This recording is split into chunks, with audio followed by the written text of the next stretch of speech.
Welcome to this instructional video for advanced energy panels for assembling your kit. Now before you get started to assemble your kit, you're going to be needing a few items, such as a hacksaw, a wooden ruler, a rubber mallet, a small file, a tape measure, and a spline roller.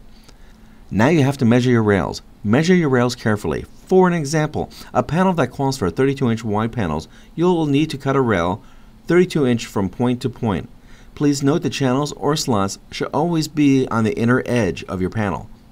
Channels on the outer side, this is the wrong way.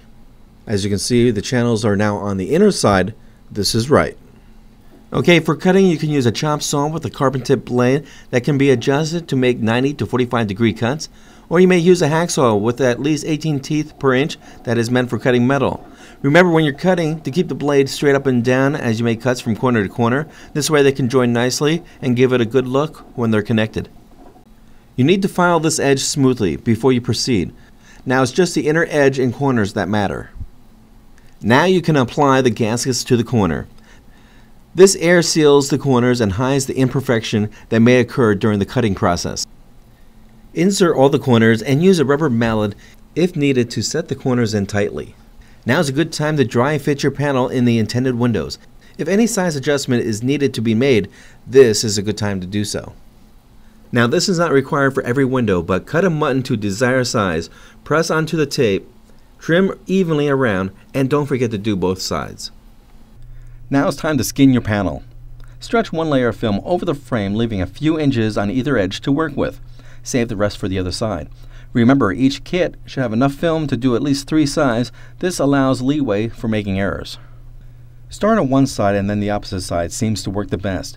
You can pull the spline up and reset an area over and over if necessary to work the major wrinkles out. Some small wrinkles can remain as the heat shrink will work themselves out later. Now start the remaining 2 sides, working from the center of the frame toward the edge, using a firm pulling pressure as you set the spline into the channel. Now the panel should start looking like a drum as it does in the picture. Make sure to work the spline into each corner, then clip. Fill the channels right to the edge. The spline should fill the channels and leave no gaps. Using a hairdryer to take out any of the wrinkles, it is important to use a hairdryer before any of the trimming.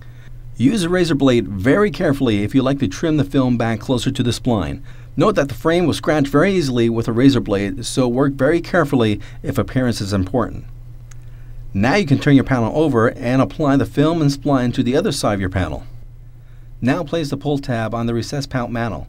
This will give you some place to grab to remove the panel from the window. Apply a thin piece of weather strip along the bottom of the edge of the panel. This is a surface that sits on the sill.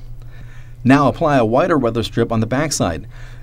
Now please note, most panels, the bottom rail will not need a piece, but enough is provided in the kit for odd situations. Now your panel is finished and ready to be mounted.